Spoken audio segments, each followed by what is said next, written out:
Banskobystrické občianske združenie Nové tváre usporiadalo v druhý vianočný sviatok v športovej hale na Štiavničkách 11. ročník futbalového turnaja Štefanka. V 10. družstvách, ktoré odohrali 24 zápasov, sa predstavili i mnohí extraligoví futbalisti, ktorí početným divákom ukázali krásu futbalovej hry.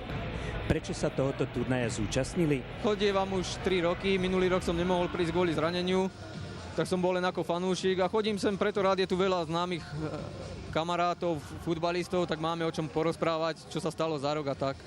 Zdukli vás tu hrá niekoľko, takže kto všetko nastupuje v jednotlivých družstvách? No, s nami v mužstve je Michal Pančík, Jakub Brašeň, ex-Bystričan Michal Ďuriš, Zajo, Bystričan bývalý, tak skoro všetko. Sme Bystričania, Rádo Kulík. Takže v našom ústve je veľa a takto sú väčšinou starší hráči, čo hrávali za Bystricu. Je tu Jaro Kentoš, Noro Dikac je tu a neviem ešte. Takže turnaj sa ti zrejme páči a hlavne tie jednotlivé výkony družstiev sú zatiaľ veľmi pozoruhodné. No, myslím si, že tento ročník je veľmi silný, obsadením hlavne. Sú to väčšinou futbalisti buď z okolitých tuto mustiev, alebo aj z lígových mustiev, takže určite si myslím, že tento ročník je najkvalitnejší. Tak ja sa tohto turnaja zúčastňujem skoro každý rok, keď sa mi dá, keď nemám nejaké povinnosti ohľadne môjho pôsobenia futsalového alebo futbalového. Chodím na tento turnaj strašne rád, už neviem, koľký ročník to je. Takže stretnem tu veľa priateľov, kamarátov, takže chodím sem veľmi rád. No. Teraz pôsobíš v pražskom Bohemianse, ako sa ti darí?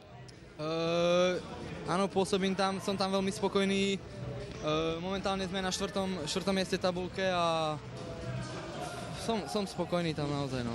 Takže vyšlo to i futbalovo, vyšlo to i ľudsky, takže Praha už bude tvojim domovom? Vyzerá to tak, áno.